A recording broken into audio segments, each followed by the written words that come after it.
पाठपुरावा करून अधिकारी कोणतेही उत्तर देत नाही, तसेच फोन देखील उचलत नसल्यामुळे सामाजिक कार्यकर्ते प्रकाश पोटे यांनी अखेर जिल्हा परिषदेचे पाणी पुरवठा विभागाचे कार्यालय फोडले असून यावेळी देखील अधिकारी बंद पाहायला मिळाला।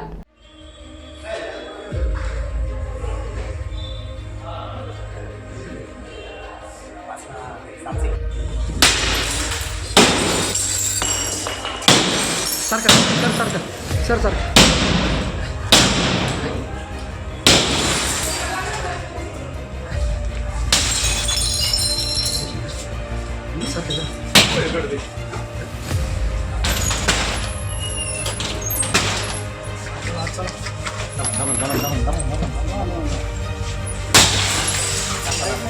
लाईट लाव दे, लाईट लाव सर सर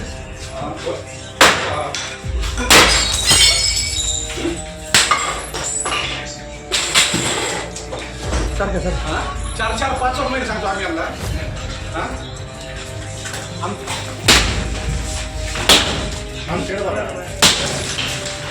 वापस काम मी याला 3 महिने सांगितलं। जिल्हा परिषद प्रशासनाचा अधिकार असो, जिल्हा परिषद प्रशासनाचा अधिकार असो,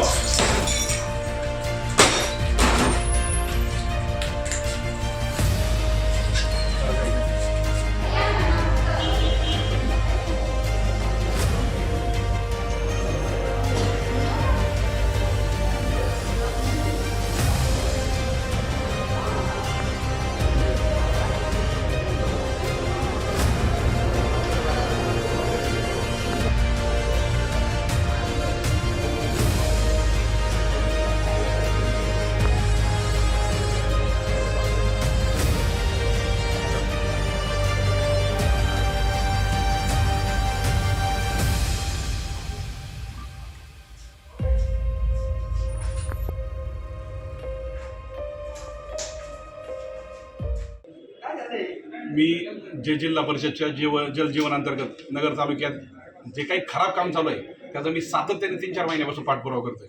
त्याच्यामध्ये मी त्यांना महत्त्वाचं म्हणजे नगर तालुक्यातील हातळून ह्या गावच्या योजना लाईव्ह दाखवली, त्यांना व्हिडिओ दिले होते, पत्रव्यवहार देखील केला।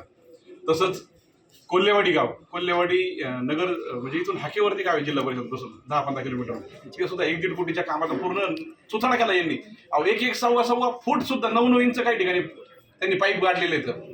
तिसरं गाव म्हणजे भातोडी पारगाव, भातोडी 1.5 कोटीची योजना आहे, त्या योजनेचा अख्खा बट्टेबोळ केलाय, तिथे 1-1 फुटावर पाईप येतं। मी एवढं सर्व लेखी दिलेलं असताना, लाईव्ह व्हिडिओ दिलेला असताना, ते व्हिडिओ सगळीकडे सोशल मीडियावर व्हायरल झालेले असताना देखील जिल्हा परिषद पाणी पुरवठा विभाग, जिल्हा परिषद जलजीवन विभाग अजिबात काम करत नाही। त्याच्यावर त्यांनी आतापर्यंत मला कुठल्याही प्रकारचं ठोस उत्तर दिलं नाही। आणि हे सगळं काम जे दिलेलं आहे ना नगर जिल्ह्यातलं, मला वाटतं महाराष्ट्रातच काम, हे टाटा कन्सल्टन्सीला दिलेलं आहे देशभरात काम।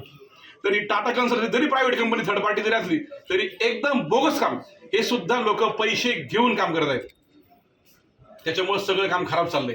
तर आणि जर आपण पाणी पुरवठ्याच्या कार्यकारी अभियंत्यांना जर आपण फोन केला तर ते 5-6 दिवस तो माणूस फोन सुद्धा उचलत नाही। आता देखील आपण ज्यावेळेस आतमध्ये गेलो ऑफिसच्या लाईटी बंद होते, 15-20 दिवस हा माणूस करतो काय, जातो कुठं, सर्वसामान्याने आपल्या व्यथा मांडायच्या कुठं। आणि मी 2-3 महिन्यापासून पाठपुरावा करतो, लोक माझ्यावर संशय घ्यायला लागले की पोटेंनी पाकिट घेतलं का, पैसे घेतले का, गप का बसले। शेवटी स्वतःच्या अस्तित्वावर प्रश्न आला, अस्मितेवर। मग त्यावेळेस कोणाला सुट्टी नाही। जर विभागाने माझं ऐकलं असं तिथपर्यंत ही बारी नसती आली। आणि परतही मी याला पुन्हा इशारा देतोय की जर पुढच्या 8 दिवसामध्ये टाटा कन्सल्टन्सी असेल, जिल्हा परिषद अहमदनगर असेल, यांनी जर 8 दिवसात मी दिलेल्या 3 गावांचा पुन्हा सर्वे करून जर त्या लाईनी जर परत टाकल्या नाही तर पुढचा इशारा हा जिल्हा परिषदेचे कार्यकारी अभियंता यांना असेल।